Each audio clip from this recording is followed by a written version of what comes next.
माननीय रेल मंत्री श्री अश्विनी वैष्णव जी द्वारा प्रस्तावित इस बिल का मैं स्वागत करती हूँ।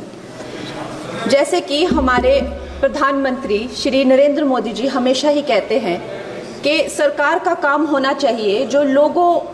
के जीवन में सरलता लाए, चाहे वो लॉज हो, ब्यूरोक्रेसी हो या सरकार के दफ्तर हों, उनके लिए वो एक्सेसिबल होने चाहिए और उनके लिए जो है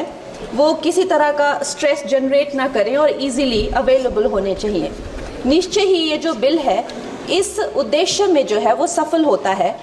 और इसके अंतर्गत जो है 1905 में जो रेलवे बोर्ड एक्ट था उसको 1989 में जो रेलवे एक्ट है उसमें क्लब किया जा रहा है। निश्चय ही इस तरह के जो एक सिंगुलर लॉ बनाकर जो है वो आई फील कि हमारे जो साधारण मानवीय हैं उनके लिए बहुत ही इजीली अवेलेबल होंगे, एक्सेसिबल होंगे, इसीलिए मैं इसका स्वागत करती हूँ। और another very important government body railway board, जिसको डायरेक्टली जो कॉर्पोरेट्स के जो हर्डल्स होते हैं, जिसको हमारे प्रधानमंत्री जी हमेशा कहते हैं कि दफ्तरों के चक्कर लगाने या लोगों को एक डेस्क से दूसरे डेस्क भेजना, आई थिंक इससे भी उनको जो है वो छुटकारा मिलता है। ये डायरेक्टली जो है सेंटर के अंडर जो है रेलवे बोर्ड को लिया जा रहा है, इसका भी मैं पूरा स्वागत करती हूँ।